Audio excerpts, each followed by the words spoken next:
Other than that, my general inclination in the past has always been to keep the late penalties very low in order to allow you to sort of make a decision as to, one of the things that I remember from when I was an undergraduate, way before World War II, that on a number of occasions found myself in a situation of having to put together a paper on the last day before it was due and spending until 4 in the morning writing the paper, and then looking at it the next day and going, man, if I only had an extra day, I could really whip this thing into shape.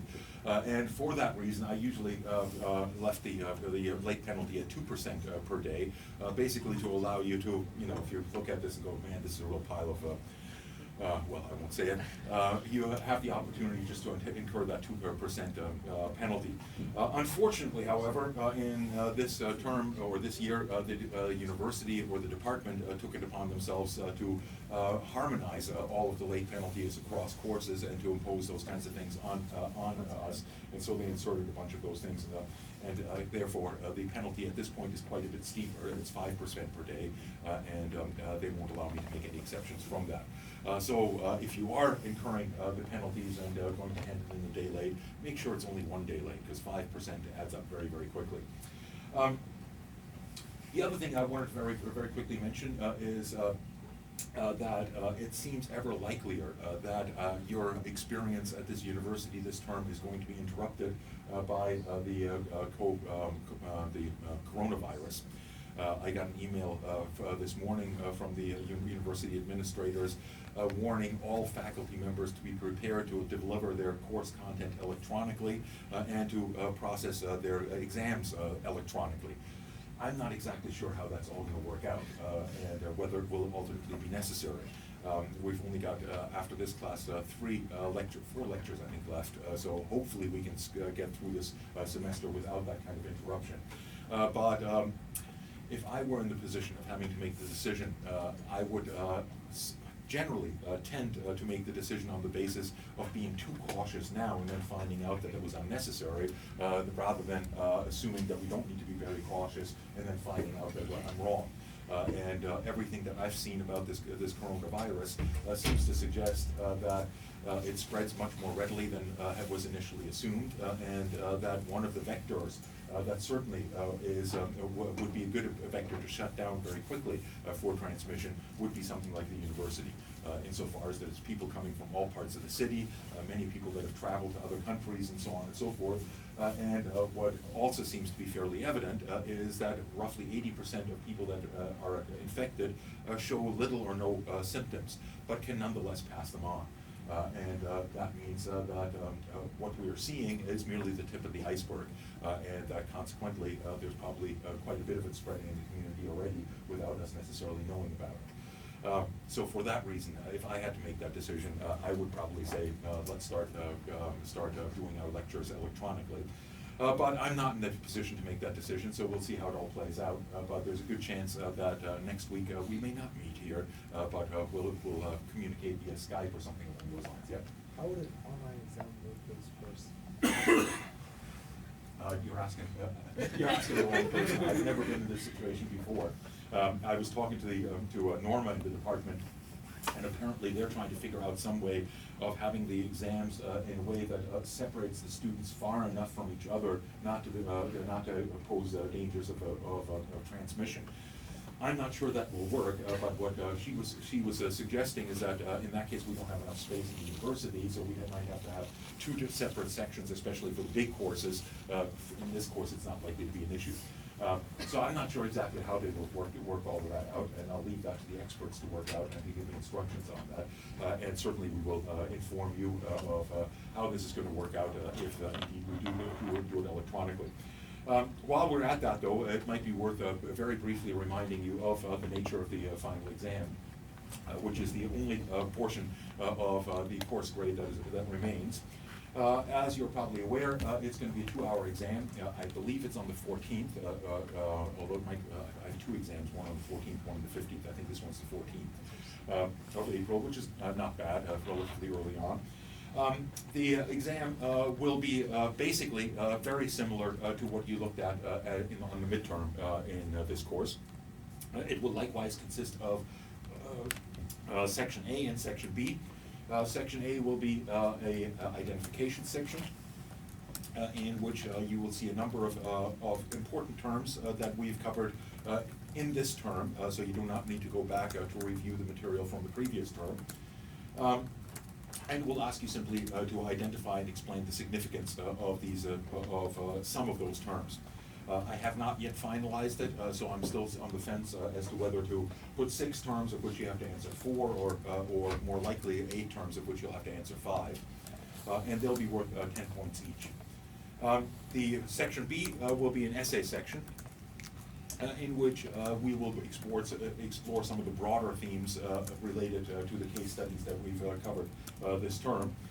And I can't say much about the essay questions. Suffice it to say that my general pledge to my students invariably is that when it comes to tests in my courses, assuming that you've been paying attention in the class and have been following the readings, there should never be any surprises. In other words, if you ask yourself, what kind of essay question would I put on the exam if I was trying to gauge people's understanding of this material, you would hopefully come up with very similar kinds of questions. Maybe not identical, but very similar. So that, assuming that you have been keeping a track of things, when you get your test paper on the final exam, there shouldn't be any shocking surprises that will throw you off. So far, I've never been accused of violating that, so I think that's something that you can more or less count on. Basically, the best way, therefore, to study for the exam is, first of all, to prepare yourself for the identifications, essentially by reviewing your notes on the lectures as well as on the readings.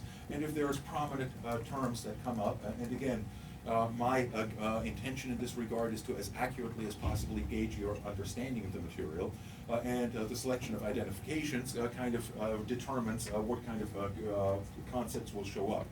If I made them way too easy, I'd have to be a real hard ass in grading them, and that would not necessarily make it a good reflection on how well you understand that material. On the other hand, if it was a trivia exam, if I chose the terms from the footnotes in one of your readings and so something along those lines, most of you would not know what those terms are, and I'd have to be super generous in grading them, and again, that wouldn't be a very good reflection of your overall understanding. The upshot of that is that the terms will fall somewhere between those extremes. Some of them should be relatively straightforward and easy for anyone that's been paying attention. Others will be a little bit more challenging, in essence, to make it a reasonably good indication of the extent to which you've been keeping up with the readings and the material in the course. In terms of studying for that, again, just as you review your notes, start to draw yourself up a list of what you would put on the test if you were designing a test, and chances are you're going to come up with a very similar list.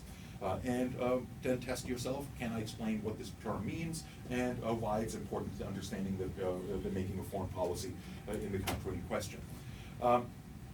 With regard to the essay component, basically, the best way to think about that is that you will be asked in roughly an hour, which is about the time that you'll have available for writing the essay, or the essay component of the test. You'll be asked to summarize what we've covered over the last several months. And basically what that boils down to is don't get bogged down in the details. Make sure that you have the big picture, and make sure that you can kind of summarize your understanding of these foreign policies of the various case studies that we've done. And insofar as you're able to articulate the big picture, use the details in order to illustrate the big picture, but don't get bogged down in trying to memorize every last little detail, because if you get 1 or 2 details wrong in your discussion of French or German foreign policy, that might cost you a point or 2. But if you don't get the big picture, if you don't get the larger concepts, that will obviously have far greater implications. Above all else, what I always tend to advise my students is don't freak out. When I was an undergraduate, I always kind of preferred exams to other means of being evaluated for the simple reason that I could always assume that about 3/4 of the class were so freaked out that they could barely put a coherent sentence together. So that if you could just keep a cool head and write something that makes sense, you're already in the B+ and A- category. And for the most part, that always worked out. In that regard, the best way to prepare yourself for an exam is to make sure that you're not too nervous, because when you're nervous, you're not thinking straight. And there's a few things that you can do to make sure that you're not too nervous when you walk in an exam. One of which I always recommend is don't study on the day of the test. If you study on the day of the test, you will naturally gravitate toward the things that you're least comfortable with. And if you haven't gotten comfortable with them over the last 4 months, you're not going to get comfortable with them over the last 2 hours before the test. It'll only make you more nervous. And consequently, it's best just to put your books aside for the time being on the day of the test and make sure that you kind of walk in without being excessively nervous. Aside from that, make sure you get a good night's sleep the night before so you don't walk in too zoned out. But you guys are by now in your 3rd year, so you all have your methods that have worked for you in the past in terms of how to take exams. So if it works, don't fix it. Before I get into today's topic, let me see if there's any quick questions or comments about anything that we've covered thus far in the class. Yes? Sorry, I just had a question about the SAT today. So I Okay. submitted it online. We don't need to submit it You do online. not need to submit a hard copy. Thank you. Unless the department somehow contacts me and says it's an outrage that you allow those electronic submissions, in which case I will send out an announcement to that effect and allow you to submit a hard copy. I seriously doubt that, and I prefer to not waste the resources that would be involved in that. And certainly your TA prefers getting them electronically. It makes it easier to get them back to you with comments and so on and so forth. Any other quick questions before we get into today's topic? Okay. Last class, we discussed British foreign policy as one of the 3 case studies of European states and their foreign policies. And we noted in regard to British foreign policy that British foreign policy has been dominated by a set of principles put forward at the end of the Second World War that British leaders from all political parties seem to have, for the most part, abided by. In terms of shaping their foreign policies. Those 3 principles were what we talked about as the 3 circles that were pronounced by Winston Churchill in a speech at the end of the Second World War, in which he counseled that the future of British foreign policy should be shaped on the basis of the consideration of the favorable position that Britain occupied in the international arena that allowed Britain to continue to play a disproportionate role in international politics, disproportionate to the size of its economy and to the size of its population. In other words, that Britain retained, despite its significant decline in relative power internationally, great power status. And it did so because it was at the confluence of 3 separate circles in which it could exercise influence. The first being the European Circle, the second being the Atlantic Circle, or the special relationship with the United States, and the third being the Global Circle, or to put it slightly differently, the relationship between Britain and its former colonies through the Commonwealth.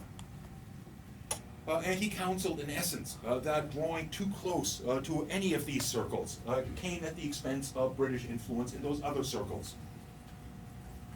In other words, Britain becoming too much of a lapdog for the United States would alienate them from their European counterparts, and therefore make a continued relationship with Europe more difficult. A too close association with Europe would force Britain to cut off its special relationship with the United States to a considerable extent, and would also undermine its relationship with the Commonwealth countries. The best means of Britain retaining its influence was to walk a fine line that allowed them to maintain their influence in each of these. One of the things that we explored in that regard is the relationship between Britain and the EU. Where Britain has, in part as a result of this orientation, always been the slow boat in the flotilla, always hedged its bets, wanting to be within Europe, but not quite captured by Europe, the way that others within the European Union project which have always viewed it as a supranational project in which the sovereignty of individual countries is ultimately going to be pooled into the European Union as a whole. The British have always tried to maintain their distance from that. And that, to many, signaled that sooner or later, if the European project was going to move in the direction of a supranational state, Britain would be on the outside. And indeed, at this point, Britain does seem to find itself on the outside. But still seems to be very much under Boris Johnson's government, determined to maintain its influence in all three of those circles. Whether it is able to do so is very much an open question. In other words, Boris Johnson wants to negotiate a free trade agreement with Europe that would allow Britain, while on the outside of Europe, nonetheless to enjoy access to European markets. Whether that's going to be possible is very much an open question. One thing that seems absolutely certain is that the European Union is not going to be favorably inclined to providing Britain with all the benefits of being part of the European Union without having to incur some of the costs of being in the European Union, such as accepting the authority of Brussels over things like immigration and so on and so forth. To do so would invite every other country in the European Union to try to pull out and get a better deal for itself. In that regard, the willingness of the European Union to bend on these issues is going to be very much in doubt. Having pulled the United Kingdom out of the European Union, the other alternative for British economic growth is to draw closer to the United States. And in that sense, the British are trying to negotiate some kind of a free trade deal with the United States. How much that will help the British economy is very much, again, an open question. One reason is that the British and Europe and American economies are not exactly complementary. In other words, there aren't resources in Britain that the Americans are particularly keen on having access to. Nor is the British market all that attractive for American producers when compared to their access to the European Union and so on. In other words, whether there's really grounds for a free trade deal between the United States and Britain that would make up for the access that Britain will lose in respect to Europe is very much an open question. If Britain did sign a free trade agreement with the United States, it would make a free trade agreement with Europe correspondingly more difficult. In that sense, Britain has kind of painted itself into a corner as a result of hedging its bets. And sitting on the corner, or sitting on the fence in regard to that basic relationship with the European Union, has had, as we tried to illustrate last class, profound impacts on domestic politics in Britain itself. So much so that it threatens to tear the United Kingdom apart. And one reason for that is that the United Kingdom has never been entirely as united as its monarchy and its leaders would like to think it was. There have also always been rather profound cultural differences between the various kingdoms united within Great Britain that have linguistic differences between the Welsh and the English and so on, have cultural differences certainly between the Northern Irish population and Scotland, meaning that withdrawing from the European Union is likely to tear the United Kingdom apart. Scotland and Ireland are very much committed to remaining within the European Union.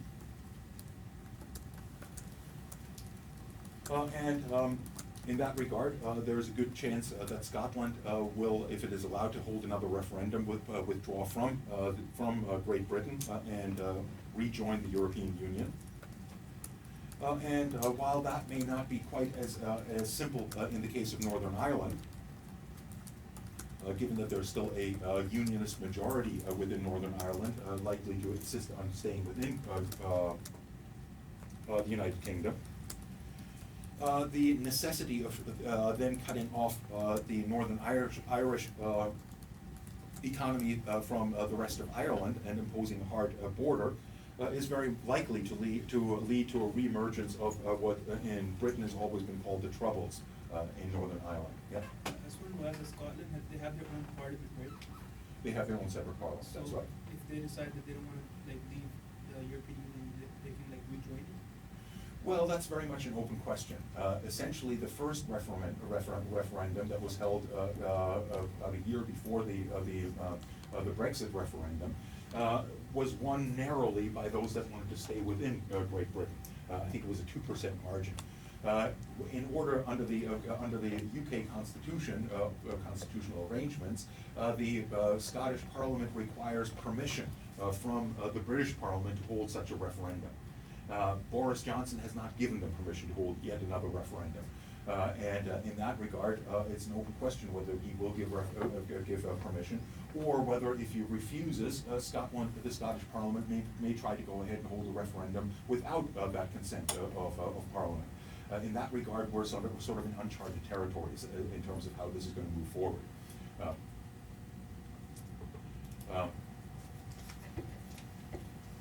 One thing that therefore has become apparent, largely as a result of the foreign policies of Great Britain, is that the cultural divisions within British societies are still very much a factor in British politics and very closely connected to issues of foreign policy. When we look at the French example, we're going to see something somewhat different. France, in terms of its historical legacies, is unique among the countries that we've studied in many ways. First and foremost, but because it most closely resembles, and indeed was the model for the emergence of what we could today call a nation state. A nation state. In other words, the coincidence between a national identity and the boundaries of a state. That coincidence has never entirely existed in the case of Germany. There were always regions, German-speaking regions outside of the German state. And of course the German state emerged as a unified entity only in the 1870s. And in that regard, there are still, as we discussed a couple of classes ago, substantial cultural differences between, for example, Bavaria in the extreme south of Germany and northern Germany. Bavaria in that regard is sort of the Texas of Germany that maintains its own cultural identity, still reflected in the fact that the Christian Democratic Union has a sister party in Bavaria and does not compete in the elections in Bavaria itself, the Christian Social Union. France, by contrast, has been a unitary state for more or less 700 years. And the first 400 or 450 of those years were under absolutist rule. Meaning the extent to which regional identities still have a significance in France is far lower than is the case in most other European countries.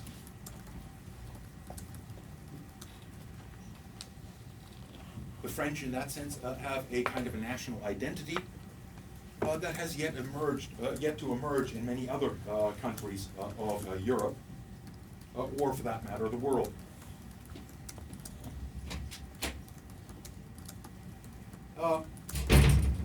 Aside from that existence as a unitary state, with considerable autonomy from the dominant institutions that ruled much of the rest of Europe, meaning the Catholic Church, probably the most profound historical legacy that shaped France and French foreign policy was the experience of the French Revolution.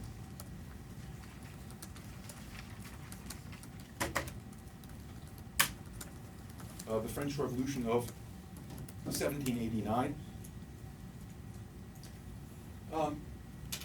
was, unlike the American Revolution, a true revolution in the sense that while what is called the American Revolution was a rebellion among the ruling elites within the United States against their subservient position in the British Empire, and left the status quo domestically within the United States more or less in place, meaning that those that were the powerful elites prior to the Revolution, with a few notable exceptions, remained the most powerful economic actors after the Revolution. The French Revolution was a more classic revolution, a rise of the subordinate classes to overthrow a ruling elite. In this case, the elite associated with the monarchy and with the tradition of feudalism that prevailed in France prior to the Revolution. It was nonetheless, as we will see, an incomplete revolution. An incomplete revolution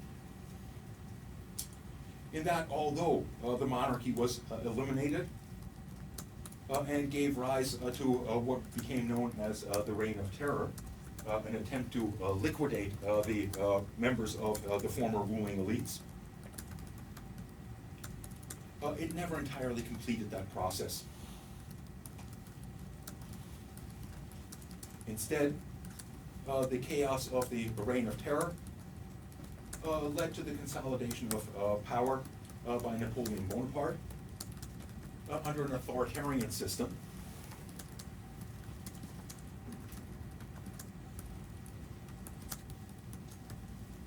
And the consolidation of Napoleon Bonaparte's regime, and indeed the revolution itself, sent shockwaves through Europe. Sent shockwaves through Europe, through the ruling elites in Europe, in any event, that saw in France a possible future of their own countries. It is therefore not surprising that the French state, under Napoleon Bonaparte, became heavily militarized in order to defend the gains of the revolution against the agents of counter-revolution being organized by the monarchies of the remaining monarchies of Europe. The Napoleonic Wars, therefore, could be argued to have been a defensive war, despite the fact that Napoleon, of course, invaded the territory of most of his neighbors. In essence, the rationale of the Napoleonic Wars was that the only way to defend the French Revolution was to reproduce the French Revolution in neighboring countries, to overthrow or to liberate, as the French would put it, the populations of the rest of Europe from the evils of monarchy.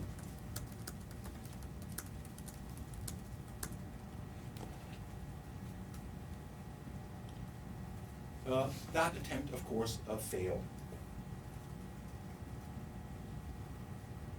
So the First Republic, which gave rise to the Reign of Terror,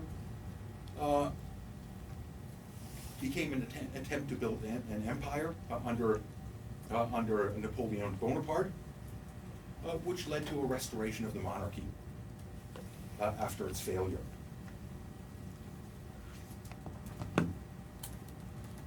That restoration was short-lived and gave rise to what became known as the Second Republic. The Second Republic, established in 1848, once again was a rather weak republic that facilitated the rise of Napoleon II and a second attempt at empire, which failed miserably and ended with the French defeat by Germany in the Franco-Prussian War.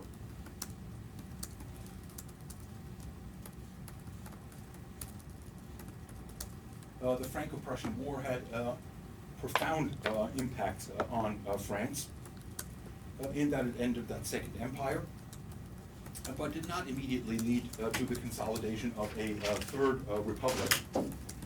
Instead, it led to the experience of the Paris Commune. The Paris Commune that saw communist forces seek control of Paris and attempt to establish a communist system within Paris, which, of course, as one might expect, was not supported by the traditional elites in the rest of France, and was ultimately suppressed with considerable brutality, leading to the establishment of the third and probably most long-lived republic in French history that lasted from the 1870s until the defeat of France in World War II.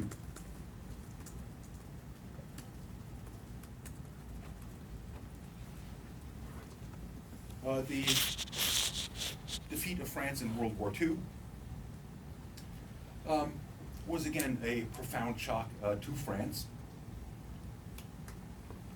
The French forces of the Third Republic essentially collapsed with the onslaught of the Blitzkrieg, allowing Germany to capture Paris, to administer most of France as an occupied territory, but leaving the western half of France under independent administration in the regime that has since become known as the Vichy regime, because its capital was centered in Vichy under the leadership of Marshal Pétain.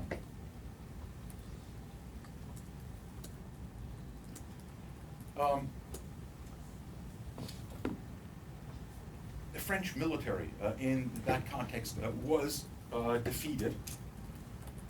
However, one remnant of the French military escaped from or left French territory and maintained its coherence as an opponent to the Nazis. That was the remnant of the French military under the leadership of General de Gaulle, who continued to cooperate with the British in trying to bring about a defeat of Nazi Germany. In that regard, he was not particularly influential or particularly decisive in the contribution he made to the defeat of Nazi Germany. As we all know, the French and the British certainly did not defeat Nazi Germany, nor did the Americans. Nazi Germany was defeated by the Soviet Union. And indeed, the British and the Americans did not really even try to challenge the German military until after its defeat in Stalingrad, at which point they launched the D-Day invasion to push German forces out of France and the other occupied regions of Europe. In that regard, de Gaulle did not make a substantial contribution. However, he emerged from the war as one of the few members of the old elite in France that was untainted by collaboration with the Nazis. In essence, the capture of France by Nazi Germany saw an exodus of left-leaning politicians from France, but saw a large number of the more right-wing and conservative elements in France willingly cooperating with the Nazi officials. In particular, in certain aspects of the Nazi program, one of the most notable in that regard was the Final Solution. Nazi Germany imposed quotas on all of the occupied territories in terms of how many Jews they had to hand over to be transported off into concentration camps. And the French officials consistently exceeded the quotas that the Germans requested. In that regard, there seemed to be considerable enthusiasm for the anti-Semitism that was unleashed by Nazi Germany. Again, that had substantial long roots. As we discussed when we were talking about Germany, if in the 19th century or at the end of the 19th century you ask yourself what was the country in which an anti-Semitist movement or anti-Semitism was likely to have a major influence, Germany would have been a country that would have been very low on that list. France would probably have been at the top of that list, in large part because of the Dreyfus affair, in which a Jewish military official by the name of Dreyfus was essentially blamed for the defeat in the Franco-Prussian War. And that seemed to reflect a deep-seated anti-Semitism within French society.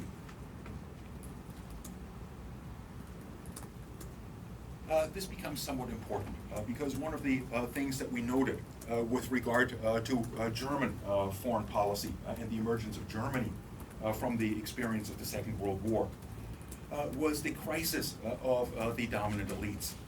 In other words, within Germany, all of the traditional elites that had played a role in governing Germany, the German economy as well as the German state, had been, with very few exceptions, tainted by their collaboration with the Nazi regime during the Third Reich. Meaning that the consolidation of a pro-Western government in West Germany was anything but a given at the end of the Second World War, and required the rather drastic intervention on the part of the occupying powers to transform the German political system in such a way as, first and foremost, to undermine the support of the left, largely by tying them to the occupation of East Germany, and to reconstruct conservative forces in a guise other than the traditional conservatism that had so obviously facilitated and collaborated with the rise of the Nazis. Christian democracy was in that sense a creation of, in particular, the United States, but of the occupying forces more generally, to overcome that basic problem. The same problem existed essentially in France at the end of the Second World War. The traditional elites had all been implicated in their collaboration with the Nazis, meaning that free and fair elections in France in the immediate aftermath of the Second World War would have provided the socialist and communist parties with an enormous advantage. The one antidote to that was Charles de Gaulle.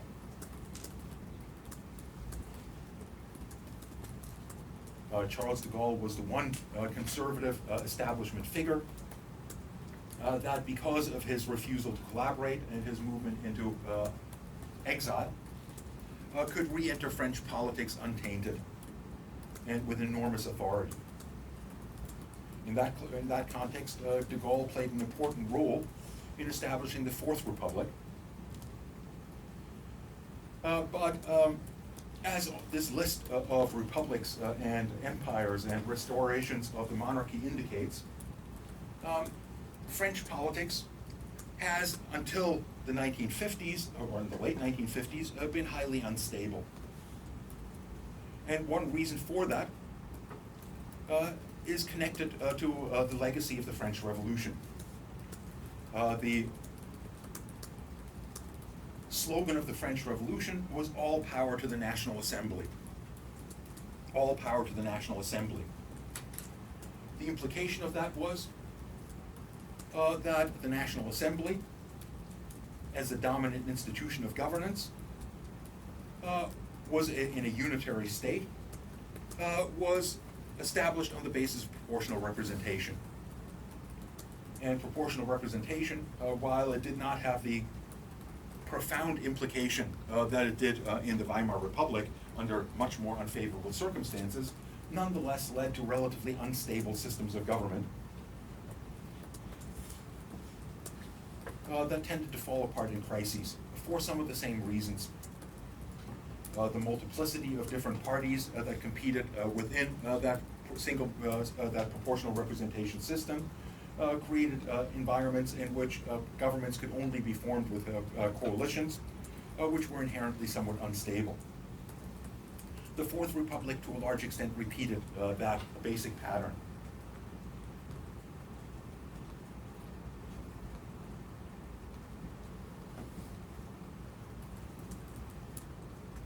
We'll talk a little bit about the end of the Fourth Republic, or the forces that brought down the Fourth Republic, in a few minutes. But I should point out, before we get to that, some of the legacies of the earlier centuries of French history. France, as most of you are aware, responded to the rise of Great Britain as a dominant power in Europe after its industrialization by attempting to maintain its own capacity to act as a great power, and indeed became the primary competitor to British power. In that regard, France was a late industrializing state, and a state that had to industrialize under very different circumstances than Britain, for that very reason. The first obstacle to French industrialization was to keep British manufactured goods out of its market. And while keeping foreign goods out of the British market is a relatively easy thing, given that Britain is an island and merely has to control its ports, in France that was substantially more complicated, given the extensive land borders between France and its neighbors. Meaning, from the outset, creating a French industrial system required a far more interventionist state, capable of being able to control its borders and the flow of goods across them. Furthermore, as we discussed with regard to British industrialization, British industrialization was to a considerable extent fueled by the drastic increase in demand for British goods that resulted from the influx of gold and silver from the Western Hemisphere through Spain and Portugal. That increased the demand for British textiles drastically and drove that, and therefore increased the power of British merchants, which in turn became the organizers of British industrialization. French, as a somewhat later industrializer, could not benefit from that influx of gold and silver in the same way that the British did. And consequently, one of the things that becomes evident in looking at late industrializing states is that the problem for late industrializing states is much more profound than for their earlier counterparts. One is, of course, that they, unlike the first industrializer, have to keep their competitors at bay. But another component is that they have to raise the capital for driving that industrialization in one form or another. In Germany, we discussed that in the context of the coalition of iron and rye that achieved that by convincing the traditional elites to transform themselves into industrialists through the German banking system. In France, industrialization took a much more statist form, meaning that the state became the main organizer of industry and continues to this day to be a much more important economic actor within France than is the case among its neighbors, and certainly than in the United States and Great Britain. That has had important implications domestically. In many ways, the French economy, although organized around capitalism, functioned on the basis of a kind of state capitalism in which the state owned large portions of these industrial enterprises and continues to do so. This is something that is reflected to a certain extent in the educational system in France.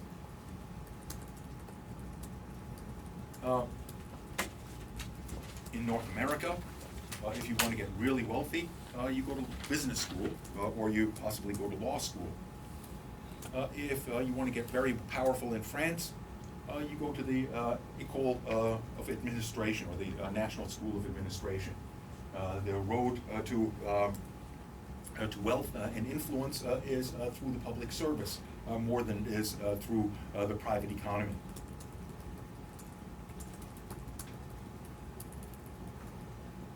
But another thing that has to be considered with regard to France is its history of colonizing other regions of the world.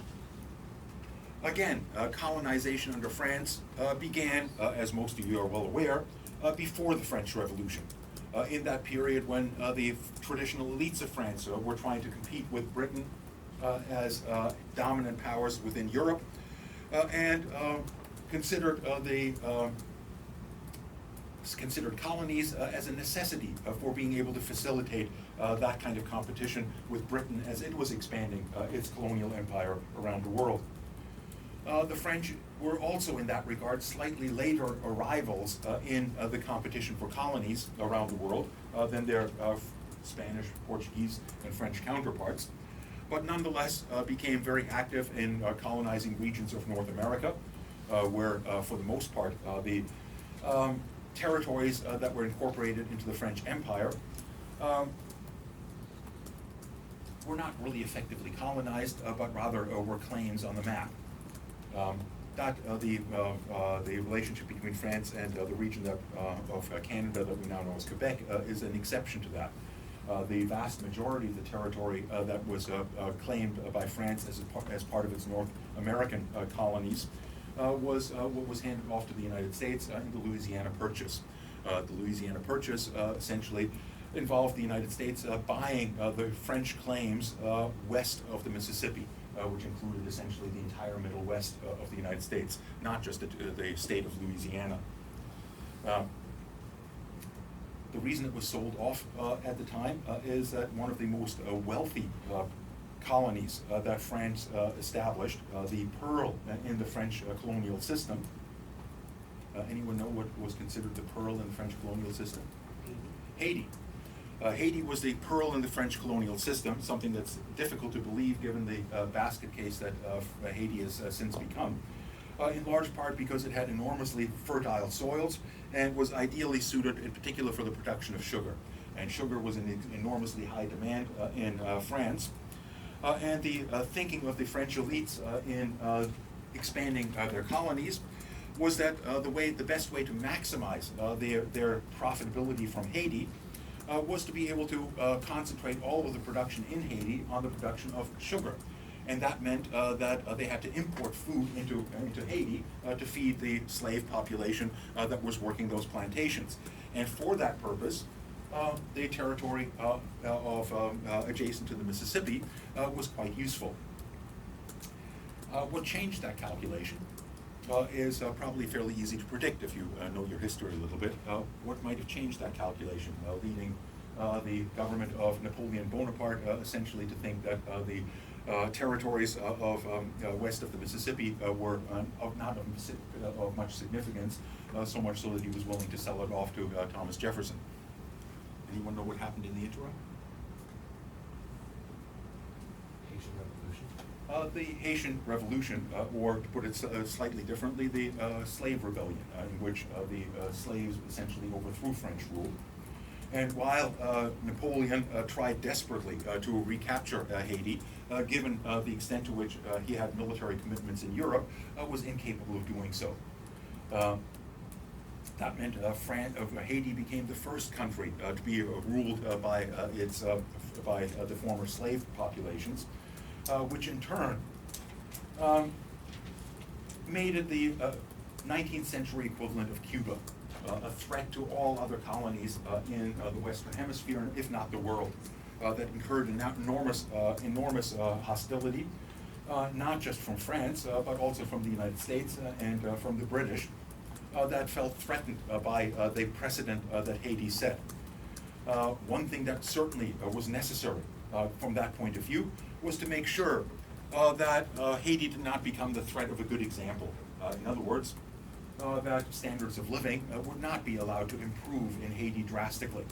And the best means of assuring that that was the case was to impose upon Haiti, upon the newly created Haitian government, the requirement to compensate the French for their lost property, which meant that Haiti had to accept an enormous level of indebtedness that more or less guaranteed that Haiti would remain impoverished for the remainder of the 19th century, and it certainly hasn't improved much since that time. How do I get onto that? Right, colonialism. colonialism in France began before the French Revolution and expanded into areas of North America, but also expanded into northern Africa, which France enjoyed a significant and better access to than their other European counterparts. It also extended, as most of you know, into East Asia. That came somewhat later.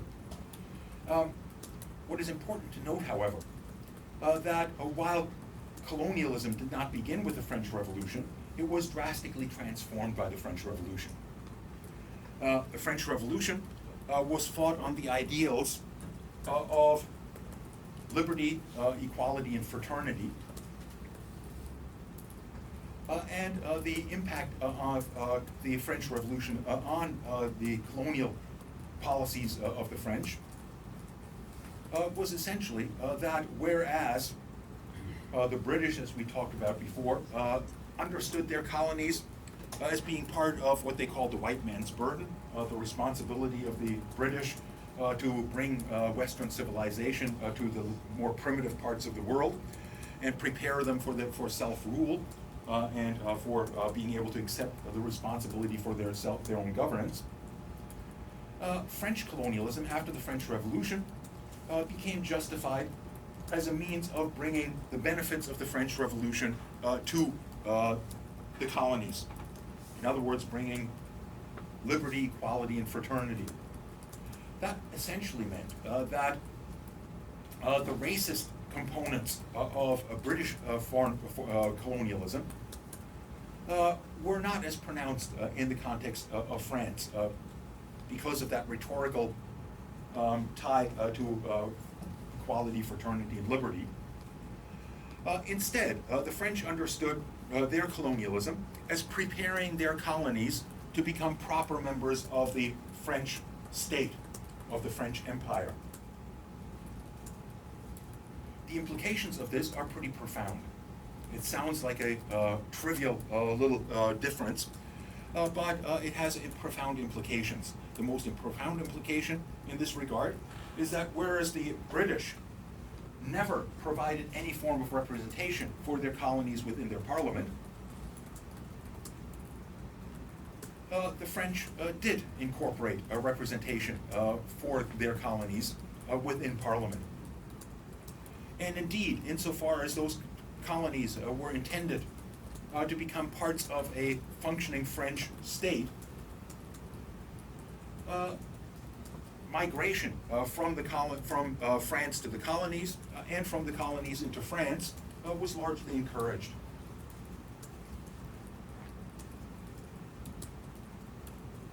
Now, I'm not suggesting that France is therefore free from racism, and certainly the emergence of anti-Semitism in France points very much in a different direction. But what I am suggesting is that this justification for colonialism and the institutions, and in particular the forms of representation that resulted from that, and the extent of migration within the French Empire, made decolonization a very different problem for the French than for the British. The British could essentially say, when Gandhi came along and said, "Hey, we're done with this, we want you to leave," which when he first said it, he was pretty much laughed at by British officials. But a few years later, the British officials said, "Okay, we're done," and pulled out. I'm not suggesting that they pulled out in a particularly responsible manner. They left some profound problems behind in India and elsewhere that have once again come to the fore in the current hostilities between Muslims and Hindus within India. But nonetheless, the British, with the notable exception of their Kenyan colony, did not make major efforts to prevent independence. Instead, they tended to focus on trying to figure out arrangements for how to maintain a neo-colonial relationship with their former colonies by assuring that those that took control of their former colonies were not openly hostile to Britain and were willing to maintain their economic ties to the British Empire through the Commonwealth. The French, by contrast, saw the insistence on dependence by their colonies as a rejection of the entire colonial project. And consequently, as was well illustrated in Vietnam, fought against independence tooth and nail. And in that sense, lost Vietnam in 1954, when their forces were defeated by the forces of Ho Chi Minh in Dien Bien Phu, northern part of of Vietnam, where the French forces found themselves in a deep valley surrounded by the forces of Ho Chi Minh and completely at their mercy. The Americans actually suggested in that instance using nuclear weapons against the forces of Ho Chi Minh, which to their credit the French rejected and instead pulled out. The loss of their Southeast Asian colonies in that sense became a significant blow to France and a significant blow to the government of France at the time under the Fourth Republic.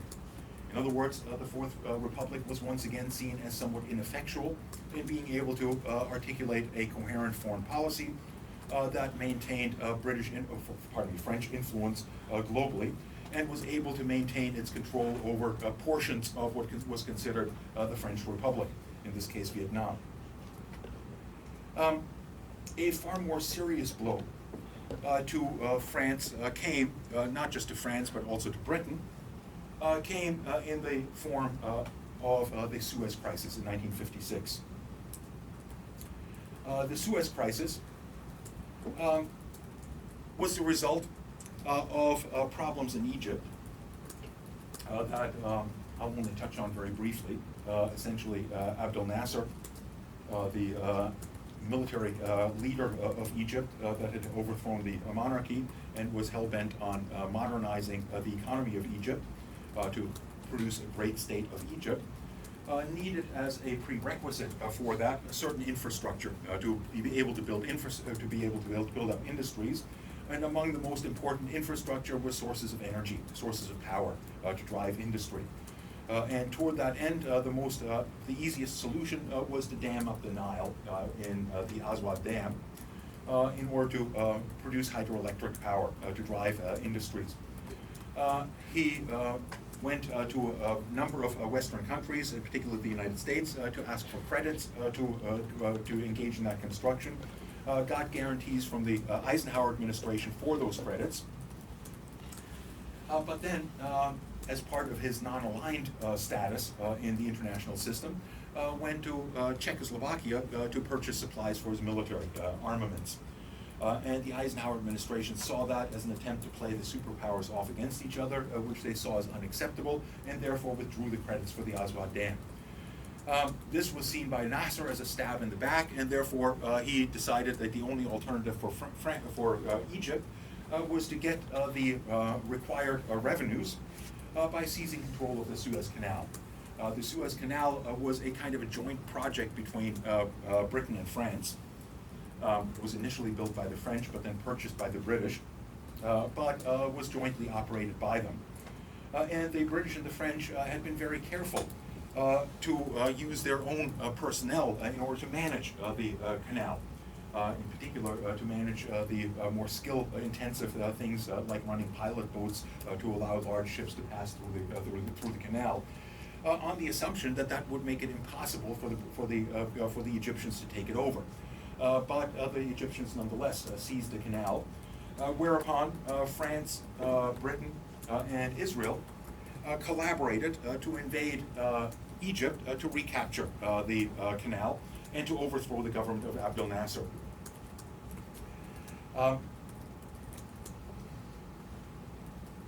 They did so without consulting the government of the United States. And Eisenhower threw a fit and essentially penalized all participants, including Israel, Britain, and France, by orchestrating a run on the British pound and imposing various other kinds of sanctions, which had the net result of forcing Britain, France, and Israel to back out of Egyptian territory and to restore Egyptian control over the Suez Canal. In essence, what historians have argued is that this was the crucial point in which the United States became the dominant power in the Middle East, and in which France and Britain surrendered their dominance in that part of the world. Again, this humiliation, as viewed from the French perspective, came under the Fourth Republic, and once again seemed to undermine the legitimacy of the governments under the Fourth Republic. The final blow to the Fourth Republic came in 1958 in the form of the drive for independence by Algeria.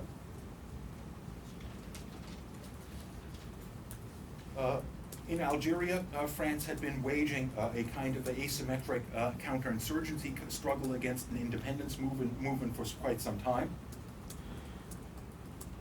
which led to negotiations for Algerian independence, which were rejected by large portions of French society, which were certainly seen as highly problematic by the French population that had settled in Algeria, which included some very important intellectuals like Albert Camus, and in particular was seen as a sellout by the French military. Consequently, the French military essentially attempted a coup against the Fourth Republic to prevent granting independence to Algeria, which led to a complicated process. Ultimately, the French military was defeated, was prevented from orchestrating a coup, largely because the crisis was resolved when the leaders of the Fourth Republic ran to the aid of Charles de Gaulle and asked Charles de Gaulle to take over power. Charles de Gaulle basically said he was unwilling to do so unless he was allowed to rewrite the French Constitution. And it's in this context that the Fifth Republic emerged from the wreck of the Fourth Republic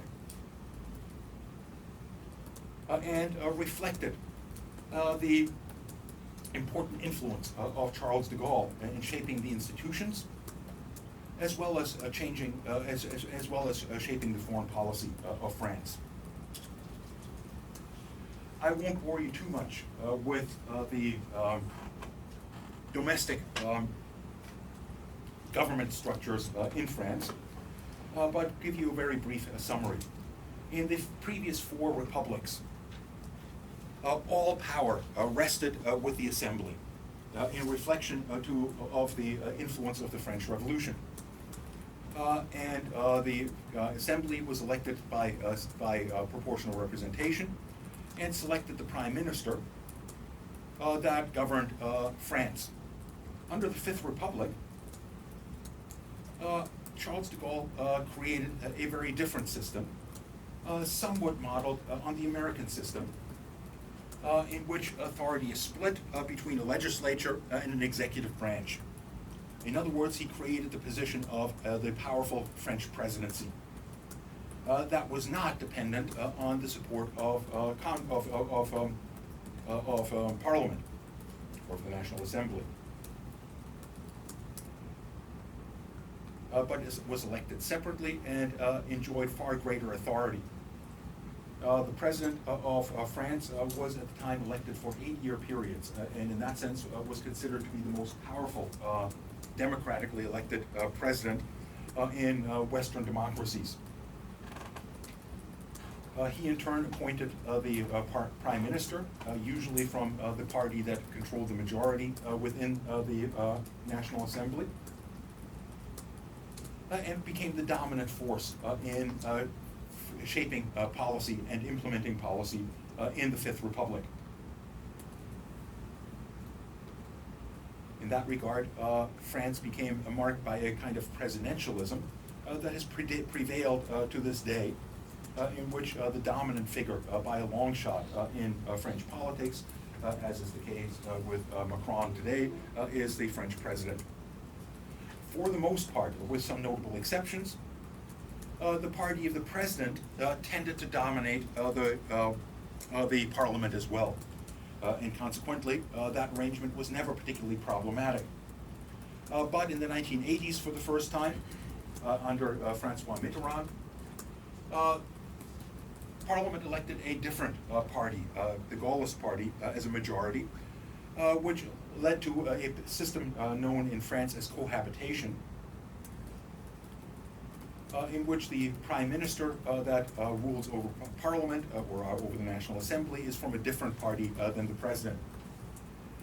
In that context, what was worked out was a kind of a division of labor between those institutions, in which the Parliament, or rather the Prime Minister, became the dominant player in shaping domestic politics, but the President remained the dominant voice in foreign policy.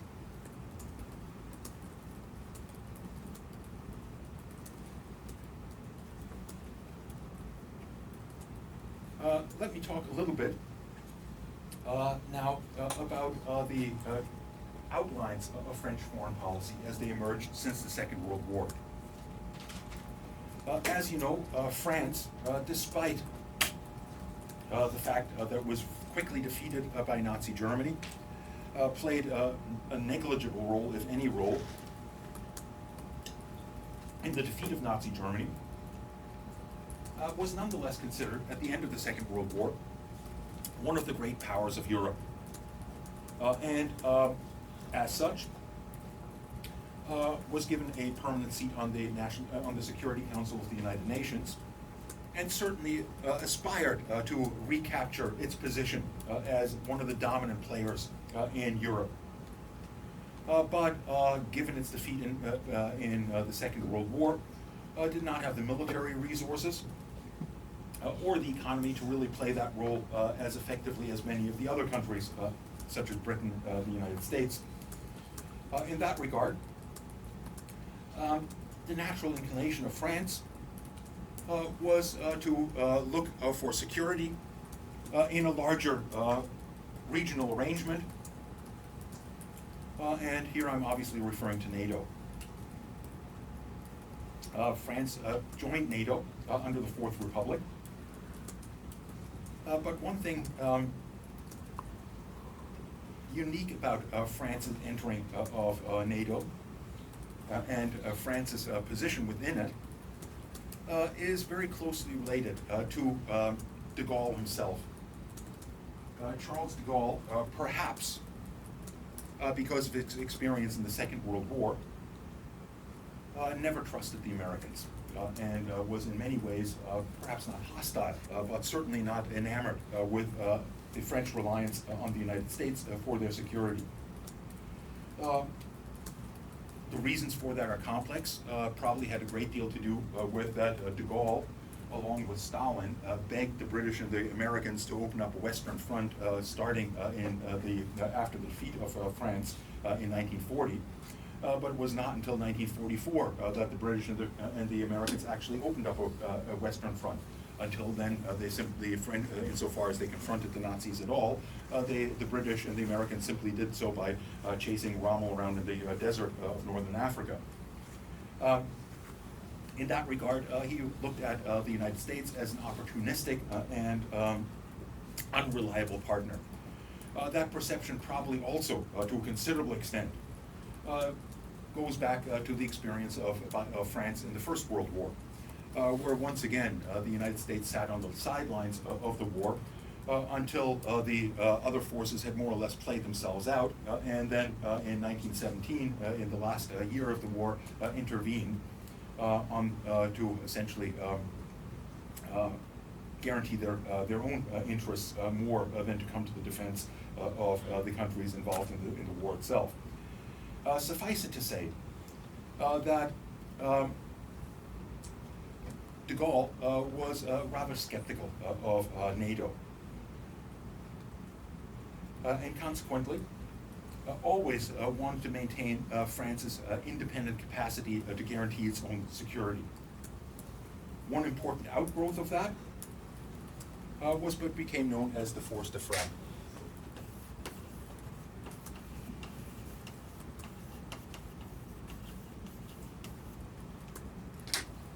Force de frappe. The force de frappe refers to France's insistence on developing its own nuclear capacities. and on maintaining those nuclear capacities separate from NATO's command.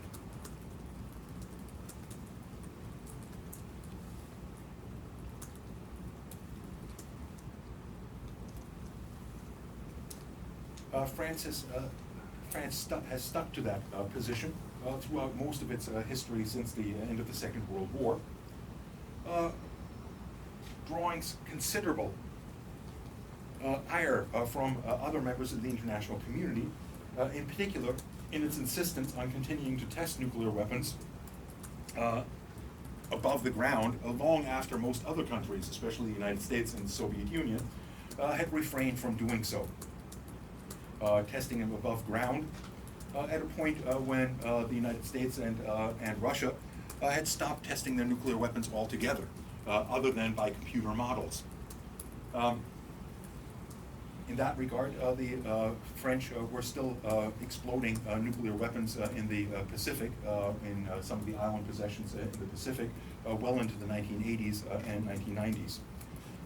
Which is certainly pretty horrendous when you think about the implications of that for the populations affected by it. Suffice it to say that it demonstrates that France was always a skeptical member of NATO, insistent on the ability to maintain its own foreign policy.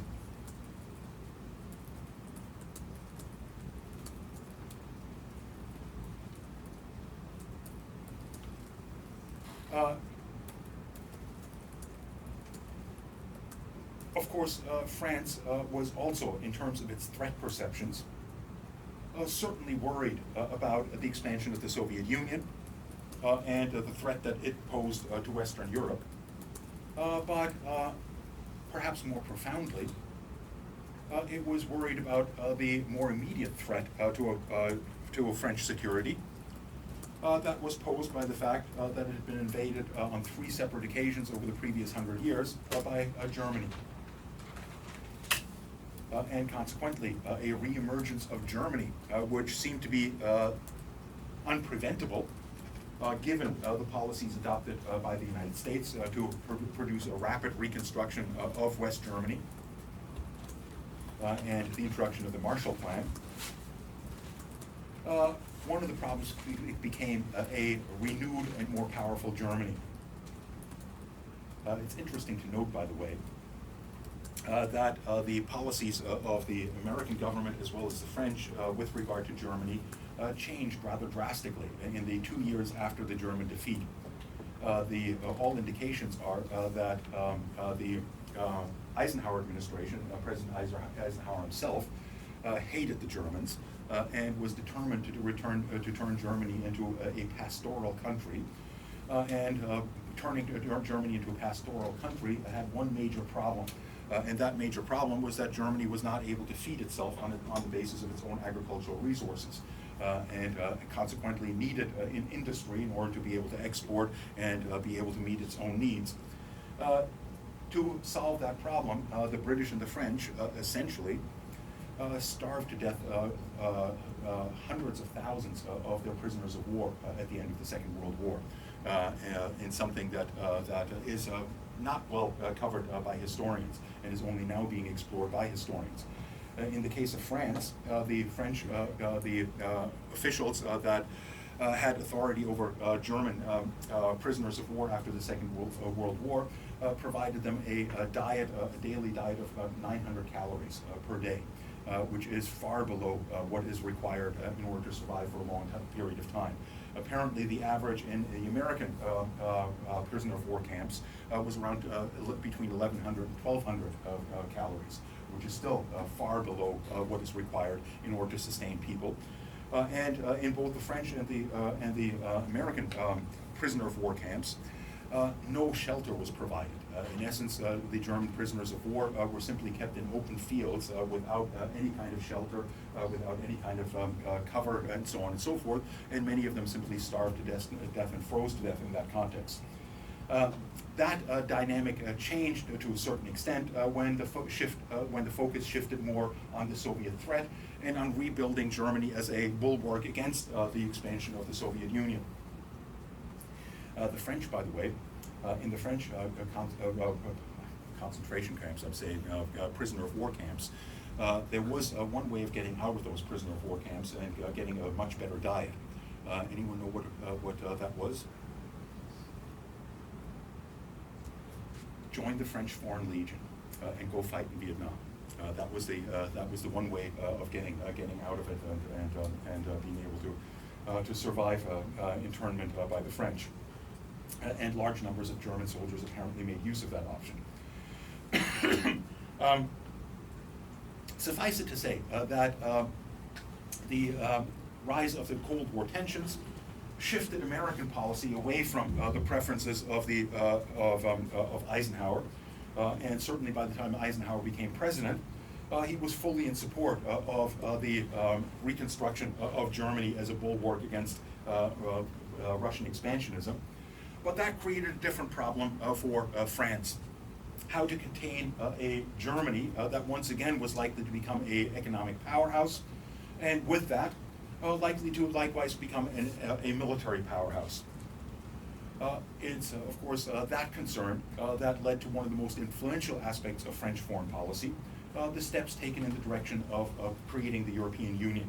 In that regard, France was absolutely a supporter of the project of supranationalism within the context of Western Europe, beginning with the European Steel and Coal Community, which would pool the steel and coal resources of France, Germany, and the Low Countries in such a way as to make it virtually impossible to develop a separate arms industry and therefore separate militaries to threaten each other. France, in this context, has consistently been the driving force, along with Germany, of expanding the European steel and coal community to the European common market, to the European community, and ultimately the European Union. And although it has not worked out nearly as well for France as it did for Germany, France was also one of the dominant forces pushing for the adoption of the euro.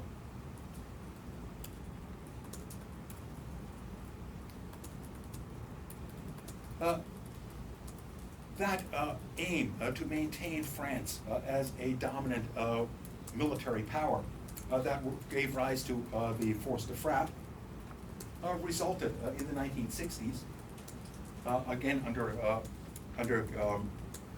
de Gaulle, of France deciding to withdraw from the Common Command under NATO and to become only an associated member. France has, of course, since then rejoined NATO, but it illustrates that France continues to have substantial hesitancy to tie itself too closely to the dominant power in NATO, which is the United States. The relationship between France and the United States has, in that regard, always been a rather odd one. On the one hand, they should be closest of allies. It is well understood that the French Revolution was to a large extent inspired by the American Revolution and the success of the American Revolution, something that is symbolically very evident in that inspiration offered by the United States resulted in the French presenting the Americans with what we now know as the Statue of Liberty, the original of which still sits in Paris, a much smaller model of it. In that regard, the French certainly were inspired by the Americans. And that should have created some common ground. That has not been so much the case, as illustrated to a certain extent by the special relationship that emerged between Britain and the United States, which again few would have predicted, given that the Americans fought a revolution against Britain, not against France.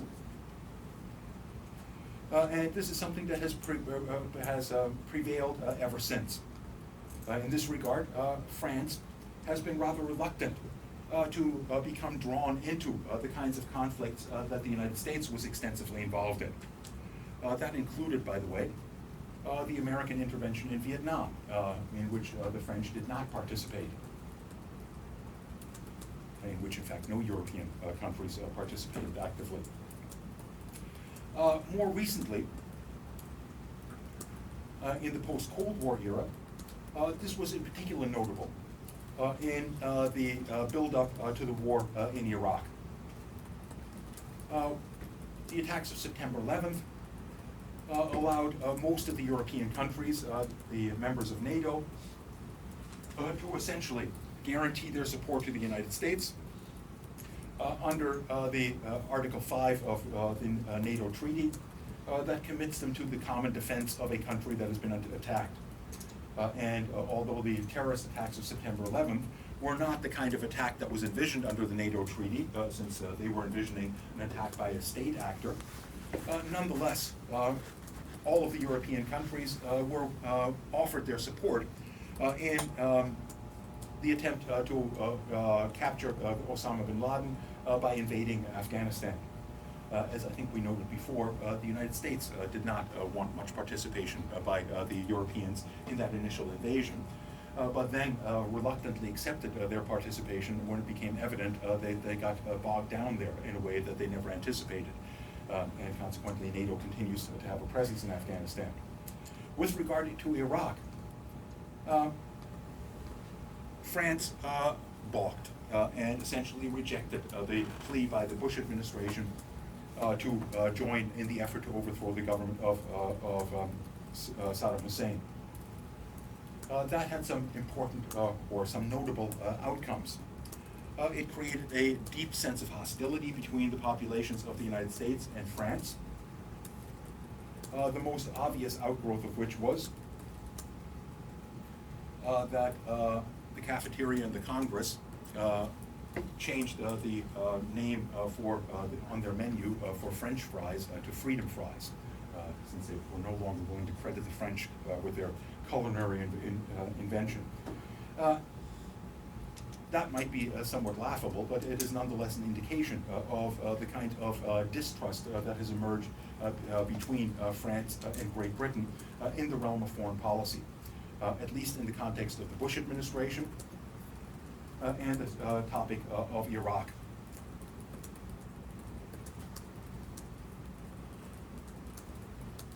France was, of course, not the only country that rejected participation in Iraq, and in essence, it demonstrates to a considerable extent the attitude of the United States toward the European Union, which accepted the European Union insofar as the European Union never acted with a single voice in foreign policy. In other words, insofar as it was always able to peel off a few members of the European Union through special relationships, like the relationship between Britain and the United States, and at the time Spain and the United States that also offered troops, and Poland and the United States. Donald Rumsfeld famously explained this as the difference between the old and the new Europe. The new Europe recognized the wisdom of American policy and enthusiastically joined the Americans in their ventures, whereas the old Europe, Germany and France, were stuck in the old ways and not willing to cooperate. What makes France old and Great Britain new, I don't know, but that was the Bush administration for you. Suffice it to say, however, that this did not seem to signify a deeper rift re-emerging between France and NATO. And I think this was well illustrated in the more recent intervention in Libya. Arguably, the most recent intervention in Libya was not so much an American project, but very much a French project. There are a number of reasons why I say that. One is that there are ongoing claims that the reason for the rapid intervention in Libya was tied to domestic politics in France, meaning that Nicolas Sarkozy had apparently gotten some kind of financial assistance from Libya in his election bid that he was very desperate not to come to the surface. I have not seen that investigated extensively or seen documentary evidence of this, but it has been mentioned by a number of analysts. What is more important, however, is that the overthrow of Libya, of the Libyan government, was highly problematic from the point of view of the United States, and therefore probably a rather foolish move on the part of the Obama administration, for a very simple reason. Libya, in 2003, essentially in the context of George W. Bush giving his axis of evil speech, in which he promised to overthrow governments that were parts of that axis of evil and produce regime change, gave up its nuclear weapons and its nuclear weapons program and offered to cooperate closely with the United States in the war on terror. In that regard, Libya was an ideal model for what the United States was trying to encourage among a number of other possible aspirants to nuclear weapons, like Iran and North Korea. The fact that Libya gave up its nuclear weapons and then was attacked by NATO a few years later and had its government overthrown certainly reinforced the determination of the North Korean government to produce a deterrent capacity in the form of nuclear weapons. And indeed, North Korea, to a large extent, ramped up its efforts to produce nuclear weapons in the immediate aftermath of that attack. From that point of view, whether it was in the interest of the United States to overthrow Gaddafi, if you talked about this prior to 2000, the United States certainly was extremely hostile to Libya, and saw Libya as one of the main exporters of terrorism around the world, and because of their complicity or their alleged complicity in the bombing of the plane that went down over Lockerbie, Scotland, and in particular their support for the Palestinian Liberation Organization. That after it was expelled from Lebanon, was relocated to Libyan territory. From that point of view, the United States certainly had animosities toward it.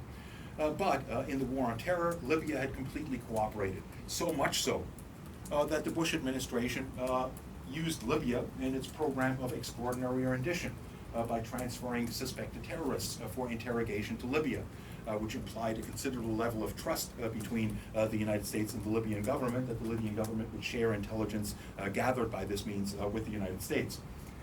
So why was the United States convinced to support this measure of overthrowing the government of Muammar Gaddafi that was largely pushed on them by Sarkozy? Well, it reflected French foreign policy interests. The French, like their British counterparts, saw their relationship with their former colonies as crucial to being able to maintain great power status. And while the French, like the British, attempted to maintain relations with their former colonies through an organization like the Commonwealth, which is known as the Francophonie, the Francophonie never really had the same significance as the Commonwealth. And part of that was also, of course, that given the hostility that emerged in the independence struggles of countries like Vietnam and Algeria, a close relationship between those regions was, with the French, was somewhat less likely to emerge. The means by which the French nonetheless have been able to maintain their neo-colonial influence in parts of the colonized world, in particular in northern Africa, was the African franc. Most of the former colonies of France, most of the North African countries, do not maintain their own currency, but use the African franc, which is managed by France, as their medium of exchange, which gives France enormous economic power over those regions of North Africa, and in effect kind of ties them to a kind of a neo-colonial relationship with France. Libya, under Gaddafi, was not part of that system.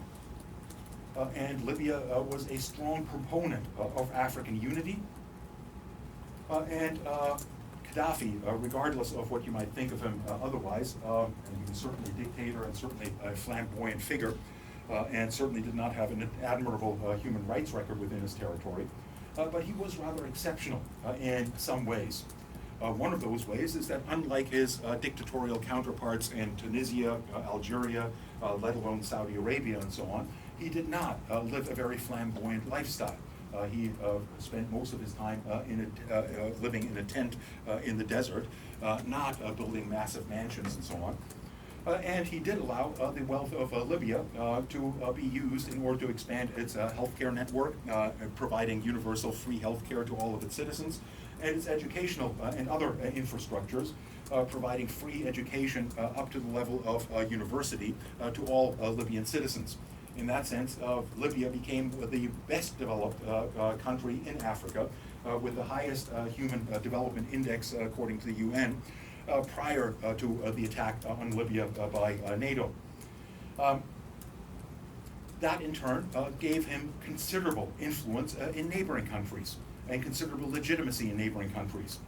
And apparently, the plan that Libya had developed, or that Gaddafi had developed, that made his overthrow crucial, is that over the previous couple of decades, Libya had amassed, due to its oil exports, a sizable reserve of gold, and was intending on using that gold in order to establish an African dinar based on the gold standard, and therefore eclipsing the French franc out of the economies where it previously operated. That was seen by the French as a fundamental threat to its interests in the region, and as undermining their influence in countries that are of enormous importance to France. One of the most important in that regard is the country of Niger. Niger functions under the African franc, is relatively closely tied to France in terms of its foreign policy. Why would Niger be of particular importance to France? Could you? I just have a question. Yeah. So is the French franc still used today after like? I believe it is, yeah, absolutely. So this is similar to what Saddam Hussein used to do. He was also planning on bringing the U.S. There was a suggestion that Saddam Hussein, prior to the invasion, was exploring the possibility of selling his oil in euros rather than dollars. That obviously would have required that the Europeans go along with that, and whether the Europeans were willing to throw sand in the face of the Americans on behalf of Saddam Hussein is very much an open question. But yes, similar suggestions were made with regard to Saddam Hussein. Niger is crucial to France for one important reason. France, aside from the force de frappe, which makes them heavily reliant on nuclear weapons for their security policy, and therefore requires nuclear materials, is more reliant than any other country in Europe, and with the exception of Japan, more reliant than any other country in the world on nuclear power. And Niger is the major exporter of yellow cake uranium, upon which the French are heavily dependent. In that regard, easy access to these kinds of resources, in particular uranium-233, was absolutely crucial to the French state. And to a considerable extent explains why France was so determined to lead NATO into Libya. It also, of course, illustrates that France, despite its pretensions toward independent military power, was obviously not capable of doing this itself.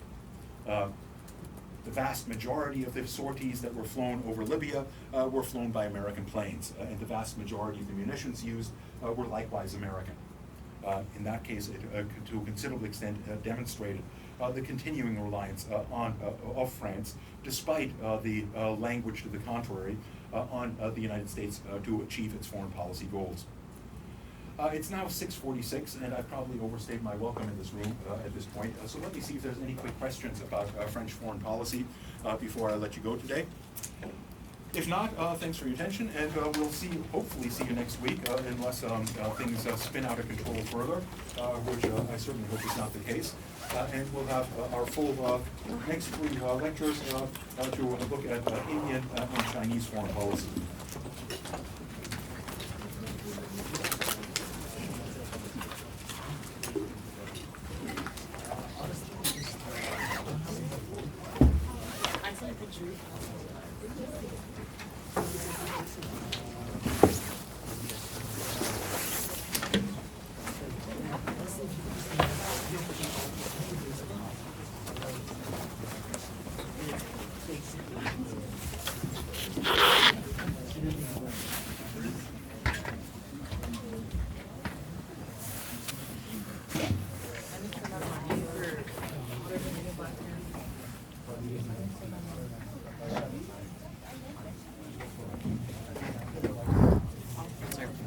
a question about Algeria. I think we were talking about Algeria. Right. Which was like the final vote for. Right. Essentially, they were opposed to their request for independence. They thought, Who's they? no, the French. Oh, well, the French as a whole were, but the French government had essentially under the Fourth Republic, had recognized the necessity of withdrawing from Algeria, which in turn resulted in the military trying to attempting a coup against the French government and taking over Algeria temporarily. And that created the crisis in which the Fourth Republic leadership went to de Gaulle to essentially solve the problem. Thank you so much. So, just one quick question. Huh? Is there a title for what, like, the camps afterwards and like the German soldiers, like a name for this history? I've got it at home. Send me an email and I'll look up the title of the book for it. Sounds good, thanks. Do you have a question? Okay. We're just waiting for him. Okay. Have a great day. Oh, sorry.